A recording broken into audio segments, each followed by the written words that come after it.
모든 법회에 참석하는 불자가 됩시다. 매일 기도하는 불자가 됩시다. 매사에 긍정적으로 생각하는 불자가 됩시다. 절대로 화를 내지 않는 불자가 됩시다. 매사에 감사하는 불자가 됩시다. 늘 베풀면서 사는 불자가 됩시다.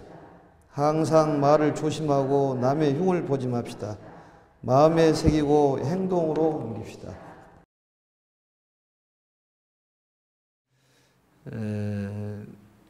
다란이 기도를 하다 보니까 꿈을 꿨는데 빚을 갚아라 그 얘기를 했었죠. 기억이 납니까? 일주일이 돼서 기억도 없을 겁니다 아마. 근데 그걸 꿈을 이제 꿨는데 계속 빚을 갚으라는 거예요. 그래서 그걸 이제 뭐 하루 이틀 이렇게 한두 번 꿈을 꿔서 이런 일이 벌어지면은 대수롭지 않게 생각하겠는데 거의 뭐 일주일 정도를 빚을 갚으라고 그러니까 도대체 내가 무슨 빚이 졌냐. 근데 꿈이라는 것이 두 가지 쪽에서 나타날 수가 있습니다. 우리의 이 몸뚱아리에 그 층이 여러 층이 있듯이 이 마음에도 층이 있는데 8가지의 층으로 크게 나누는데 그걸 이제 식으로 표현을 하죠. 그래서 1식, 2식, 3식, 4식, 5식, 6식, 7식, 8식 또 9식, 10식도 얘기를 합니다만 그래서 크게 이제 8가지로 얘기를 하는데 이제 6식에서 나오는 것이 있고 7식에서 나오는 것이 있고 그래서 6식에서 나오는 꿈을 이제 대부분이 우리들이 꾸고 있는 꿈인데 그 꿈을 이제 강아지 꿈이라고 그렇게 얘기를 합니다. 근데 7식의 꿈은 내가 생각지도 못한 그러한 것들이 이게 펼쳐지는데 그것은 예사롭지 않는 그런 꿈이라고 볼 수가 있는 것이죠. 깊은 어떤 업식에서 나온 것이기 때문에 쉽게 생각해야 될 그런 일은 아니다는 얘기죠.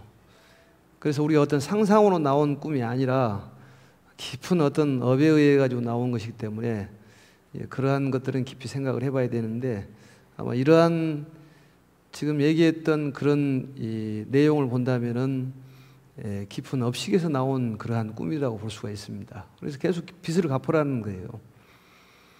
그래서 아들이 한 분이 계셨는데 이걸 하루 이틀도 아니고 매일 일주일 동안을 꿈을 꾸다 보니까 이게 예사로운 꿈이 아닌 것 같다. 그래서 어떻게 했으면 좋겠느냐.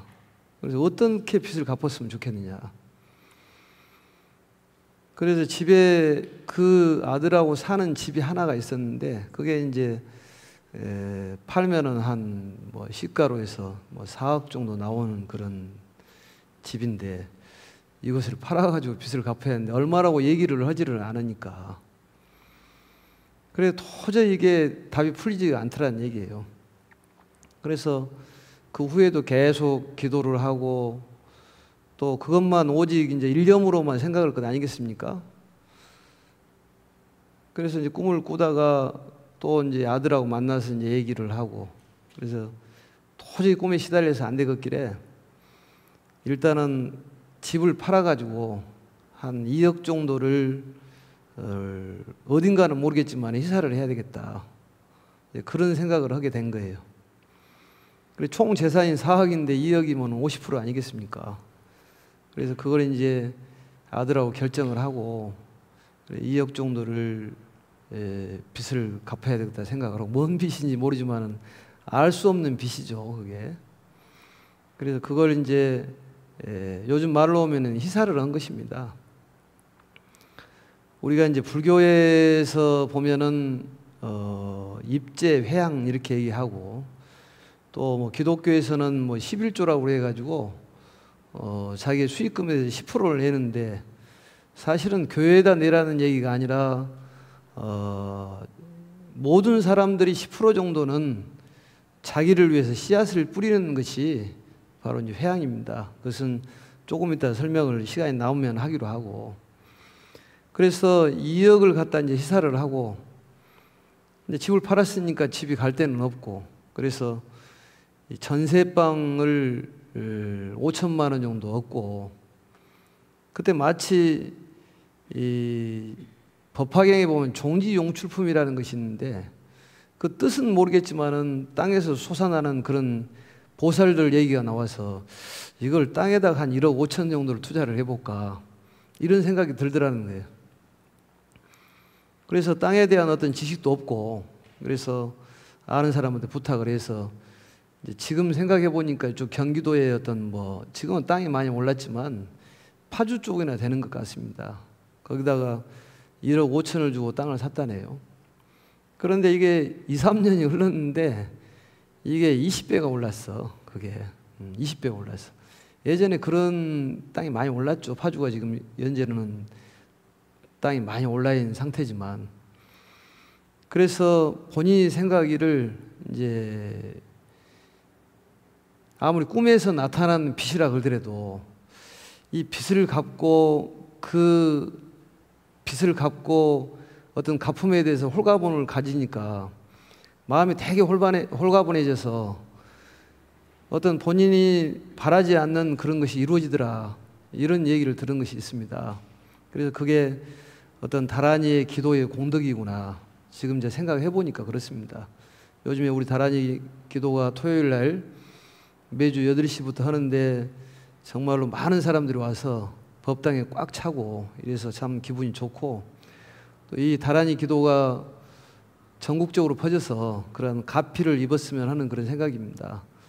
또 더 나아가서는 이제 불교가 세계적으로 발전을 해서 어떤 정말로 수행의 어떤 틀을 잡을 수 있는 그러한 기틀이 마련될 수 있으면 좋겠다는 생각을 해봤습니다. 또 이제 그게 이제 궁금했지만 사실은 얘기 듣고 나면 별것도 없는데 세상 사는 것이 그렇습니다. 매사가. 또 이제 이 시대를 정보화 시대라고 그렇게 얘기하지 않습니까? 그래서 우리들이 정말 어떤 정보의 홍수 속에서 살아가고 있지만은 이 시대를 살아가는 데서는 이제 더욱 중요한 것은 이 많은 경험과 또 우리가 살아가는 데 어떤 믿음, 신뢰라고 그러죠. 신뢰라든지 이 원리로 살아가는 것이 이 세상을 살아가는데 가장 잘 사는 사람이라고 그렇게 얘기를 한답니다. 또 요즘에 어떤 직원들을 채용하고 또 어떤 직장에서 선발을 할 때에 그 능력의 기준이 되는 것이 지능, 그러니까 머리가 얼마나 좋냐, 또 아니면은 지식, 또 어떤 학업 능력이 있어서 뭘 지식적으로 많이 알고 있느냐, 또 어떤 기술적으로 다른 사람보다 뛰어나느냐, 그 다음에 이제 네 번째로 보는 것이 태도를 본답니다. 태도를. 그러니까 그 사람의 머리가 얼마나 좋냐, 그 다음에 그 사람이 아는 것이 얼마나 많으냐, 그 다음에 그 사람이 갖고 있는 기술이 얼마나 뛰어나느냐, 또 그 사람의 태도가 얼마나 돼 있느냐. 이 네 가지 중에서 가장 중요시 여기는 것이 그 사람의 능력을 판단하는 것이 요즘에는 태도라는 거예요. 태도를 93%를 본답니다. 우리 불교에서 말하면은 행주자와 어묵동정, 그러니까 걸어갈 때의 그 모습, 또 말할 때의 모습, 앉아있을 때의 모습, 어떤 누워있을 때의 모습이라든지 침묵할 때라든지 또 어떠한 밥 먹을 때 모습이라든지 이러한 것들이 태도인데, 태도가 그 사람의 어떤 성공 여부를 가름하는 것이 93%에 해당한다는 거예요. 이게 태도라는 것은 얼마나 적극적이냐, 또 얼마나 긍정적이냐, 또 언어라는 것이 사람에게 얼마나 호감을 주는 것이냐, 또 행동이라든지 생각이라든지 보는 눈이 얼마나 그 사람이 긍정적이고 진취적이고 그러냐, 그게 대단히 중요한 어떤 결과를 가져다 준다, 그런 얘기입니다. 그래서 불교에서는 신구의 이 삼업을 통해 가지고 상구보리하고 또 신구의 삼업을 통해 가지고 하화 중생을 하는 것입니다. 불교를 딱 줄여서 얘기한다면 뭐라고 그랬어요? 상구보리 하화 중생. 그걸 수행이라고 얘기하는데, 상구보리, 위로는 보리를 구해서 아래로는 중생을 구제하는다. 우리가 위로 보리를 구하기 위해서는 해야 될 일이 바로 팔정도를 닦아야 된다, 그런 얘기입니다. 팔정도를 닦고 그 다음에 육바라밀을 실천을 하면서 중생을 구제하는 거예요. 그래서 이 팔정도, 이 팔정도라는 것이 뭐냐? 우리 책에서 보면은 저번에 고진멸도 사제법을 얘기하면서 가장 우리의 궁극적인 목적은 괴로움을 해결하는 거예요. 고를 해결하는 것이 목적입니다. 고를 해결하는 방법이 뭐냐? 도를 닦아야 되는데 8가지의 도를 닦아야 된다. 그건 전번 시간에 우리가 배웠던 것입니다. 그걸 구체적으로 한번 보면은 101페이지에 나와 있죠. 첫 번째 팔정도의 첫 번째가 뭐입니까? 정견이라고 나와 있습니다. 이건 바른 견해를 얘기하는 거예요. 이건 순서대로 외울 줄 알아야 됩니다. 불교 인구가 2천만이라고 얘기하지만 이 팔정도를 외우고 있는 사람이 5%도 안 된다니까요. 그러니까 오늘 5% 안에 들도록 한번 외워보세요. 첫 번째가 바른 견해. 그러니까 올바른 이해를 말한다고 그랬죠. 그래서 바른 견해가 첫 번째예요. 우리가 한쪽에 치우치지 않는 견해를 바른 견해라고 얘기합니다. 우리 화엄경의 일수사견이라고 얘기하듯이 물을 하나를 보더라도 4가지로 본다. 우리가 물을 볼 때 물고기는 궁전으로 보는 것이고, 또 그런 귀신이라든지 아기들은 더러운 오물로 보는 것이고, 그 극락세계에서는 유리로 보인다고 그러잖아요. 보석으로 보인다고 그러잖아요. 사람은 뭘로 보여요? 물로 보이는 거예요. 어렵게 생각할 것 없습니다. 물이 물로 보이지 뭐 다르게 보이겠습니까? 그래서 이러한 견해를 우리 입장에서 보는 것이 아니라 전체적인 입장에서 보는 것이 바른 견해로 보는 것이다. 한쪽으로 치우쳐서 보는 것을 편견이라고 그러지 않습니까? 너의 생각도 맞고 내 생각도 맞다고 생각하는 것을 바로 정견이라고 얘기하고, 치우치지 않은 견해, 중견이라고도 얘기합니다. 그 다음에 두 번째는 뭐예요? 정사유, 바른 생각을 얘기하는 거예요. 바른 마음가짐, 치우치지 않은 바른 마음가짐을 바로 정사유라고 얘기를 합니다. 이 생각이라는 건 대단히 중요한 것이죠. 어떤 마음을 품냐에 따라서 어떤 일이 결정이 나기 때문에 우리가 좋은 생각을 품냐, 나쁜 생각을 품냐에 따라서 그 사람의 일생이 결정이 되는 거예요. 근데 정말로 바른 생각은 치우치지 않은 생각을 바른 생각이라고 그렇게 얘기하는 것입니다. 그 다음에 세 번째로는 바른 말이죠. 정어라고 그럽니다. 정어. 올바른 언어 생활인데 우리가 말을 할 때는 어떻게 하라고 그랬습니까? 임금처럼 말하고, 침묵할 때는 벙어리처럼 침묵해라. 말을 할 때는 임금처럼 말을 해라. 치우치지 않게.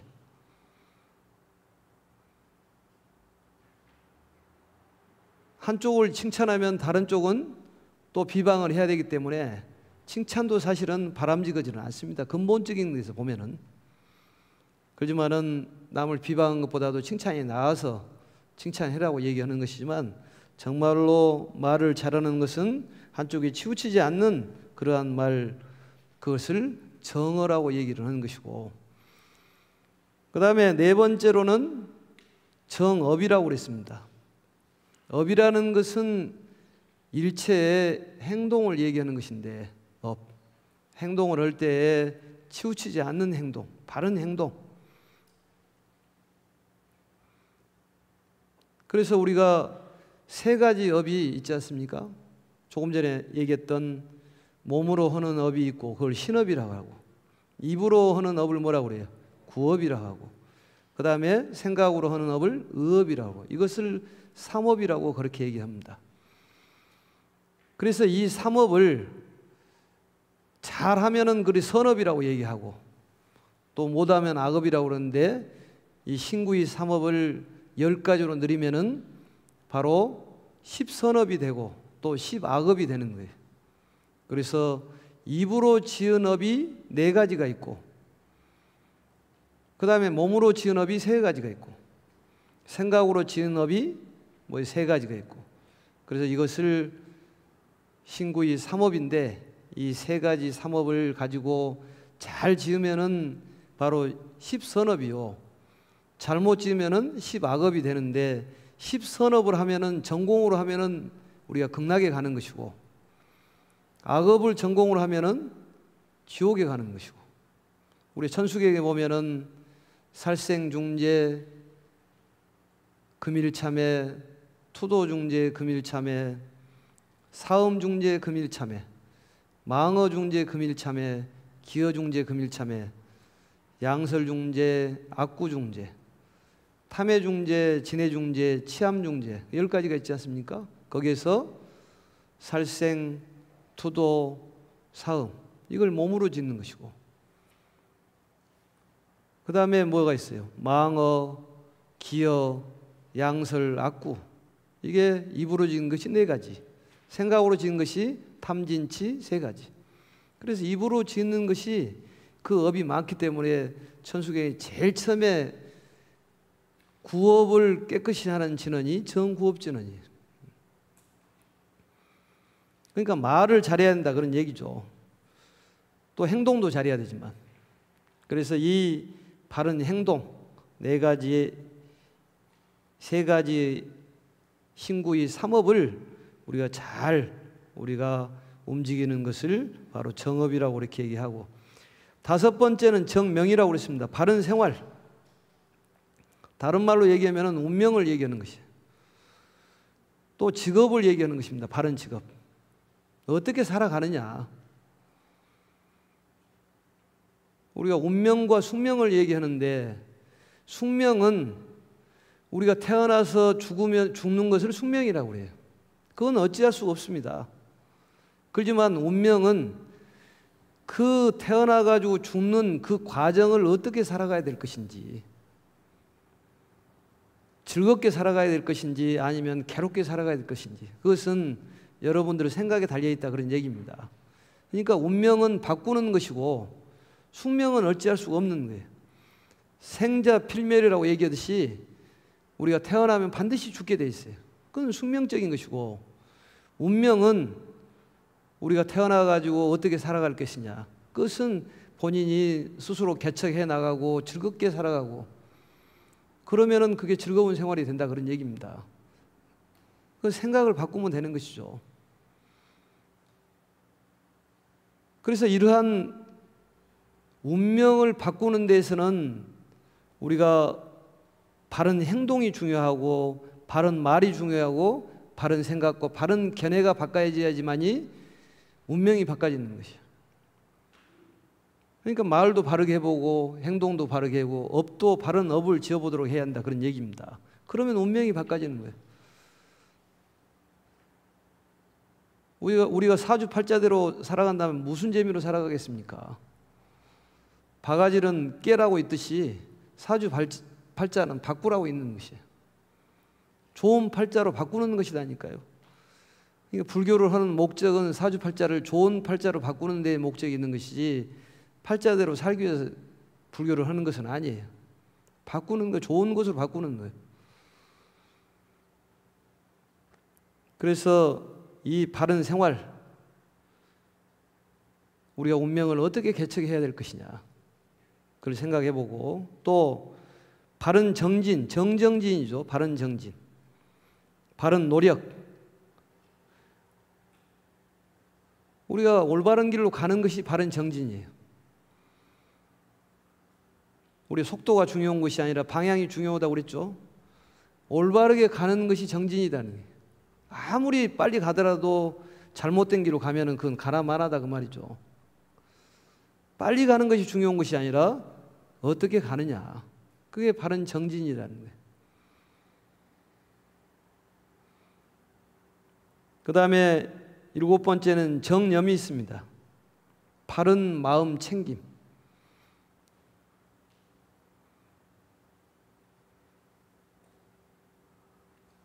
그걸 이제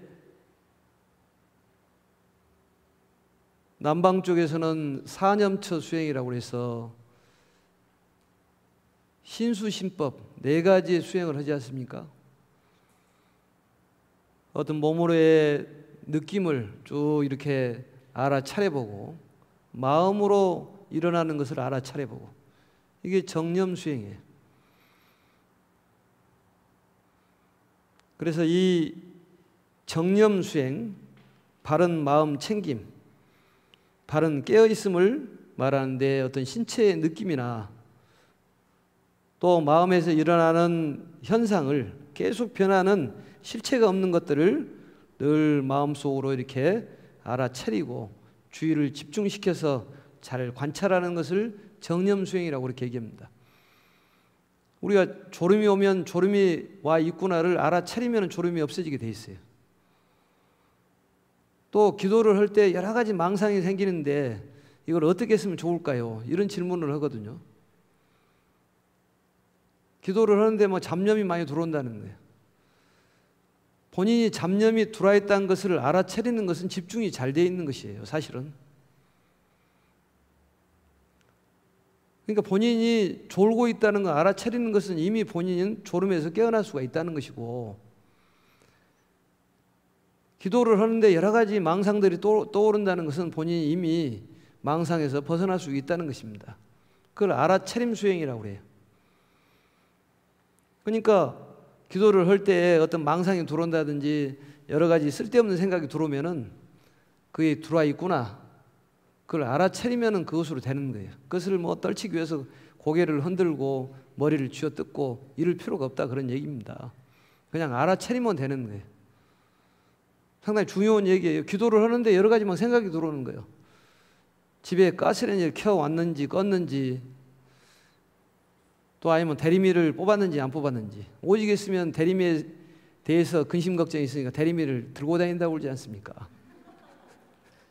가스레인지는 무거우니까 들고 다닐 수 없겠지만은, 그런 근심 걱정이 있으면 이걸 근심 걱정을 알아차리면은 거기서 사라지게 돼 있어요. 누굴 미운 마음이 계속 생기면 그 미운 마음을 내가 미운 마음이 생기고 있구나. 내가 돈을 빌려줬는데 내가 돈을 못 받으니까 본인 마음에 그냥 힘이 들어가지고 내가 미쳐서 머리를 쥐어뜯고 이러면은 그게 마음이 번뇌가 일어나고 있구나를 알아차리면은 그 번뇌에서 벗어날 수가 있다. 이걸 사티 수행이라고 그렇게 얘기합니다. 염수행을. 그래서 정념 수행. 그 다음에 이제 8번째가 정정이죠. 바른 정신 집중. 흔들림이 없는 바른 집중을 얘기하는 거예요. 바른 선정이죠. 그래서 우리가 개정의 사막에서 개와 정에서 바로 해가 나오는데 정정에서 해가 나오는 거예요. 지혜는 어디서 나온다고 그랬습니까? 고요한 가운데서 나오니라. 결국 선정에서 지혜가 나오기 때문에 지혜가 없다 얘기할 것이 아니라 마음을 고요히 가라앉으면 거기서부터 지혜가 나오는 거예요. 이걸 순서대로 닦아야 됩니다. 팔정도는 순서대로 해야 돼요. 한번 해볼까요? 첫 번째, 정견, 정사유, 정어, 정업, 정명, 정정진, 정념, 정정. 오늘 이후로 이제 불교 인구 중에서 5%에 해당하는 사람이 된다 그 말이죠. 얼마나 기쁜 일입니까 이게.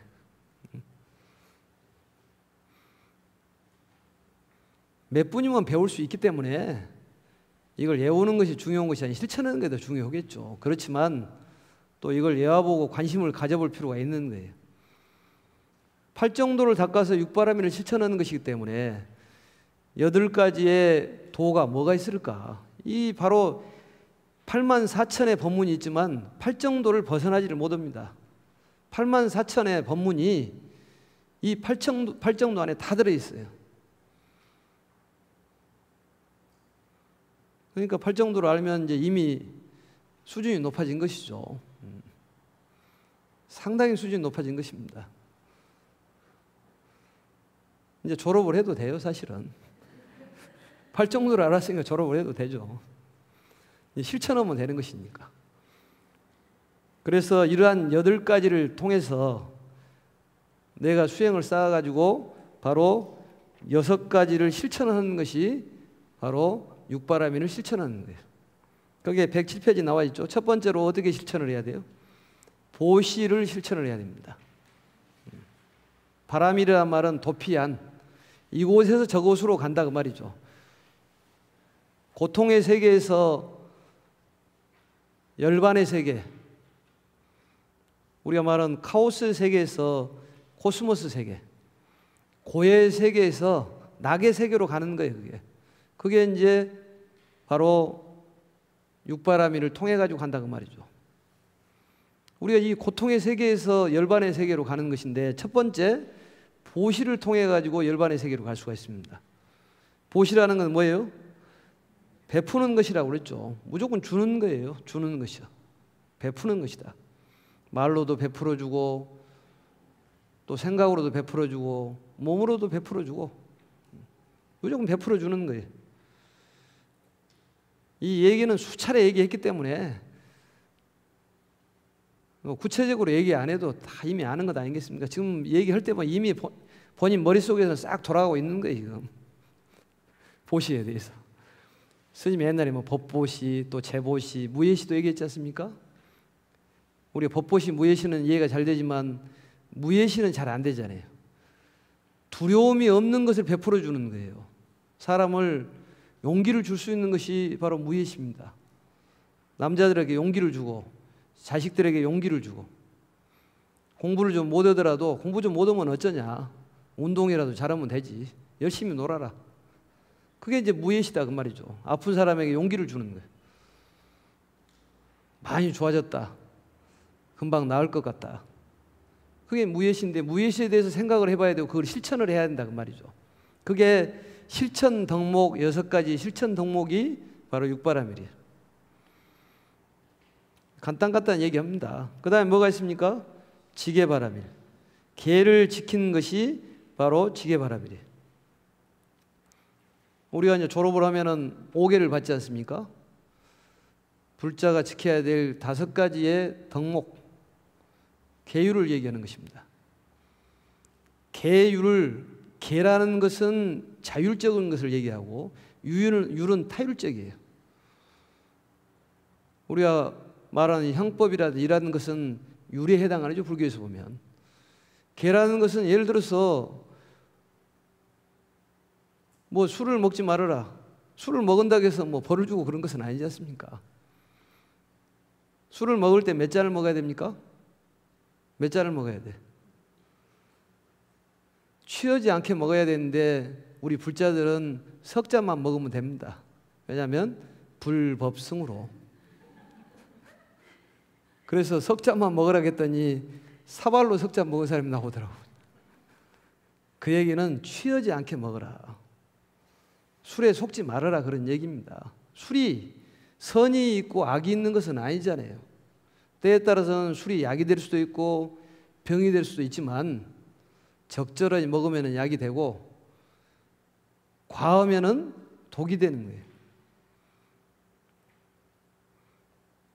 그래서 우리 계에 보면은 술을 취하게 먹지 말으라고 그랬지 다른 얘기 없습니다. 뭐 고기가 선이 있습니까? 악이 있습니까? 그걸 먹는 사람이 문제가 되는 것이지 음식이 무슨 선이 있고 악이 있습니까? 뭐 칼이 선입니까? 악입니까? 의사가 정말로 명의를 만나면 칼이 사람을 살리지만 강도를 만나면 사람을 죽이는 것이 칼인데, 예? 우리 보살님들이 칼을 만나면 좋은 음식을 만들어 가지고 남편에게 맛있는 음식을 만들어주는 칼이 되지만, 사람을 죽이는 살인범 만나면 사람만 죽이는 칼에는 선악이 없는 거예요. 이 세상에는 선악이 없는 거예요. 인연에 의해 가지고 선이고 악이 만들어지는 것입니다. 그러니까 우리가 선악을 만들기 때문에 스스로의 책임이라고 해서 내가 문제가 된다고 해서 모든 것은 내 잘못이라고 얘기하는 것이지, 기독교적으로 얘기한다면은 그건 창조주가 문제가 되는 것이지. 선악을 왜 만들었습니까? 안 만들면 되지. 맨 처음에 만들어 놓고 뭐 니들 잘못했다 잘했다 얘기하면 되겠냐 그 말이죠. 우리는 우리가 만들기 때문에 우리 책임이라고 얘기하는 거예요. 그럼 모든 것은 내 탓이다. 내가 창조주기 때문에 그렇다는 거예요. 그래서 부처님의 말씀을 잘 지키는 것이 계를 잘 지키는 것입니다. 그렇죠? 공양 시간에도 얘기했지만은 불교는 공양은 주는 대로 먹는 것이에요. 주는 대로 먹지 않고 본인이 음식을 가려서 먹는 것은 쉽게 말하면 파괴입니다. 그게 계율을 깨는 거예요. 우리 불교는 공양이라는 것이 주는 대로 먹는 것이잖아요. 그래 나는 이것을 먹으면 먹어야 되고 안 먹어야 되고 이걸 본인이 분별을 해가지고 스스로, 그것은 결국은 파괴하는 것이죠. 부처님의 말씀을 잘 지키는 것이 바로 지계다. 그 다음에 세 번째는 인욕이죠. 참기 어려운 것을 참는 것을 인욕이라고 그렇게 얘기합니다. 또 행하기 어려운 것을 능히 행하는 것을 인욕이라고 그래요. 억지로 참는 것을 인욕바람이라고 얘기를 하지 않고 스스로 본인이 참았다는 생각 없이 참음이 이루어지는 것을 바로 인욕바람이라고 얘기를 합니다. 우리 금강경에서도 가리왕이라는 그런 왕이 나오는데 그 가리왕이 극악무도라는 뜻입니다. 그래서 부처님께서 선인으로 있을 때 인욕을 닦을 때가 있었는데 그때 그 가리왕이 그 신하들을 데리고 사냥을 왔는데 어떤 신선이 바위 위에서 앉아 있으니까 사람들이 희한해서 모여드는 거예요. 그러니까 왕이 이게 수행이 안 된 사람에게 신경질을 내는 거예요. 그래 와가지고 질투를 하는 거죠. 도대체 내가 뭐가니 이런 신하들을 다 이렇게 모아놔가지고 혹세 모미를 하느냐. 그러니까 나는 인욕바라미를 닦는 선인이다. 인욕이라는 건 뭐냐? 참는 것이다. 그래서 뭐든지 참느냐? 아픈 것도 참냐? 참는다. 그래서 칼로 손을 딱 잘라버리잖아요. 아프냐? 안 아프다. 왜 안 아프냐? 나는 인욕바라미를 닦았기 때문에 안 아프다. 그러니까 참는 것이 아니라 저절로 참음이 이루어지는 것을 바라밀이라고 그래요. 그래가지고 또 손을 잘라버려. 아프냐 안 아프냐? 안 아프다. 또 다리를 잘라버려. 아프냐 안 아프냐? 안 아프다. 그걸 할절신체라고 그러지 않습니까? 칼로 베를 할. 마디졌자. 마디를 칼로 베가지고 신체를 다 베도 거기에 대한 아픔을 못 느끼는 것이 인욕바람이 완성되어 있기 때문에 그렇다고 말이죠. 누가 뭐라고 그랬는데 내가 참았어. 이게 인욕바람이 아니라 본인도 모르게 참음이 이루어지는 것이 인욕바람이라네. 말투가 그러더라도 이해를 하십시오. 알아먹기만 잘하면 되죠, 그게. 그래서 인욕바람에 대해 생각을 해보고 또 정진바람이 나오죠. 아까 얘기했던 내용과 똑같습니다. 물러섬이 없는 부동심, 노력, 이것을 정진바람이라고 얘기를 합니다. 그 다음에 마지막에 뭐가 있습니까? 다섯 번째 선정바람이라. 산란한 마음을 가라앉히고 고요히 산매에 드는 것을 말한다. 그리고 여섯 번째는 뭐예요? 지혜바람이라. 반야바람이를 지혜바람이라고 해요. 그런데 여기서 중요한 것은 보시, 지계, 인욕, 정진, 선정, 이 다섯 가지의 바라밀이 지혜바라밀이 꼭 따라가야 된다. 우리 초발심 자경문에 보면은 이런 얘기가 나옵니다. 수 5개 10개 등 하여 선지지범 개차라. 개차란 말이 나와요. 개차란 말이 뭐냐면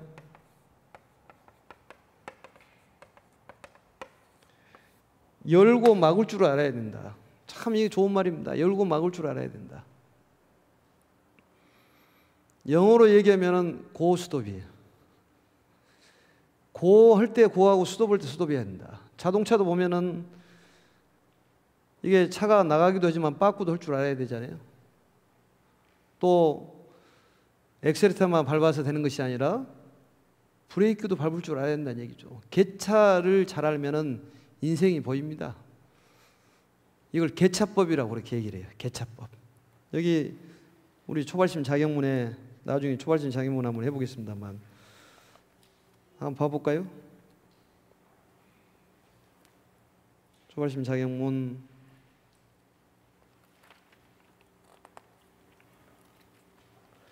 509페이지에 보면 509페이지 개초심학 입문에 보면은 부초심지는 수월리하고 처음 마음을 낸 사람들은 모름지기 악한 것을 멀리하고 착한 것을 가까이 해라. 또 5개 10개 등을 받아서 선지지범 개차라. 잘 알아서 지키고 범하고 열고 막을 줄 알아야 된다 그 말이죠. 때에 따라서는 막을 줄도 알고 열 줄을 알아야 되지 무조건 막아서 되는 것도 아니고 열어서 되는 것은 아니다. 개차를 잘해야 한다는 얘기입니다. 그러니까 상황에 따라서는 보시도 할 때가 있고 안 할 때가 있다 그런 얘기입니다.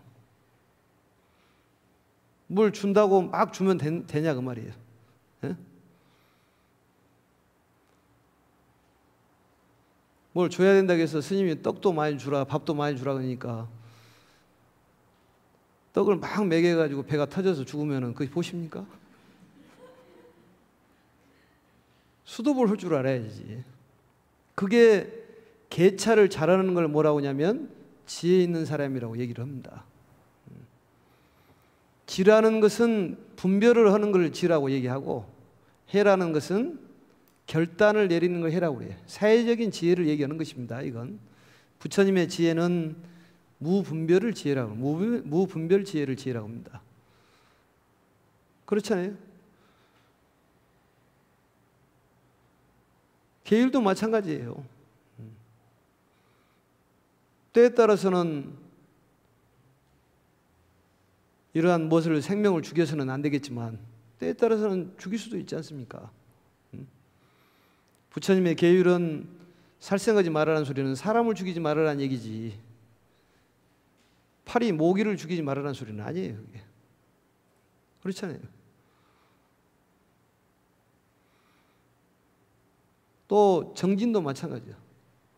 정진을 하는데 열심히 정진한다고 그래가지고 3000배 정진한다고 다리가 부러지게 정진하면 그 정진입니까? 그럼 3000배거나 병원에 입원해 있어. 그건 지혜가 없는 사람이란 소리죠. 인욕도 마찬가지예요. 참다 해가지고 방이 뜨거워가지고 살이 다 익은데 거기서 계속 참아야 되느니라 하면서 있으면은 그게 바베큐 되면은 그게 지혜 있는 사람이냐 그 말이에요. 그러니까 개차를 잘해야 된다는 얘기입니다. 개차를 열고 막을 줄을 잘해야 된다. 그게 지혜 바람이에요. 이게 교리가 끝나면 초발심 자격문도 한번 해보겠습니다만 초발심 자격문 내용이 얼마나 우리가 살아가는데 도움이 될 수 있는 말이 많습니까? 5개가 첫째적으로 살생하지 마라, 도둑하지 말아라, 그 다음에 삿된 음행하지 말아라, 거짓말하지 말아라, 그 다음에 술을 취하게 먹지 말아라. 이게 5가지인데 신도들이 지켜야 될 것이 또 비구 스님들이 지켜야 될 계율은 250개를 지키면 되고 비구니 스님네들이 지켜야 될 것은 348개를 지켜야 됩니다. 왜 비구니 스님들은 98개를 더 지켜야 되냐 이렇게 물어본다면 부처님께 여쭤봐야 됩니다. 부처님의 전화번호를 알고 싶으면 스님한테 별도로 물어보시면 전화번호 일러줄게요. 내가 남녀 차별을 두냐 얘기하는데 그것은 성차별이 아니라 업차별이라고 볼 수가 있고 부처님께서 그렇게 정했기 때문에 우리는 따르는 거예요. 기분 나쁘게 생각할 건 없습니다. 그래서 이 지혜라는 것은 반야를 얘기했는데 바로 반야신경이 지혜의 중심이 되는 경전이다 그런 얘기인데 우리가 반야신경도 한번 해봐야죠. 다뤄봐야 되겠습니다만, 그래서 이 8가지의 바른 길, 팔정도를 닦아가지고 육바라밀을 실천하는 것이 불교다. 이렇게 정리를 하시면은 틀림없는 것입니다. 그래서 그것을 뭐라고 해요? 상구보리 하와중생이라고 그렇다. 상구보리 하와중생. 그래서 그걸 상구보리 하와중생을 안 외워지니까 야간만 거사님들이 또 그걸 방편을 하나 세워가지고, 우리 불교에서는 술을 가서 곡차를 한 잔씩 하지 않습니까? 근데 건배를 하는데 대표자가 상구보리 그러면은 또 밑에서 하와중생 이렇게 해가지고 곡차를 먹으면서도 우리 공부를 하더라고요.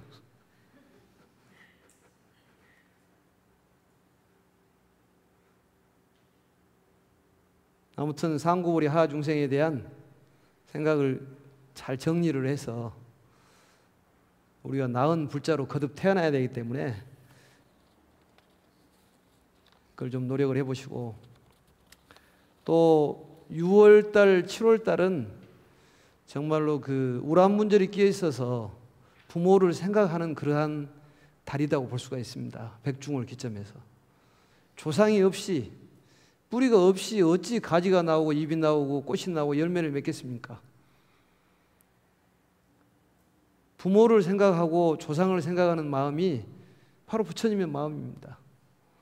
여러분들이 이 짧은 대목이지만 깊이 생각을 해서 지금 당장이라도 부모님께 편지 한번 해보고, 또 전화를 한 통 할 수 있으면 해서 부모님의 그 깊은 은혜에 대해서 낳은 정도 있고 기른 정도 있고, 나를 낳으면서 피를 서말 서대리에 피를 흘리고 여덟말 넉섬에 젖을 먹이면서 키운 부모님의 은혜를 생각하는 그런 마음으로 이 시간 마감했으면 좋겠습니다.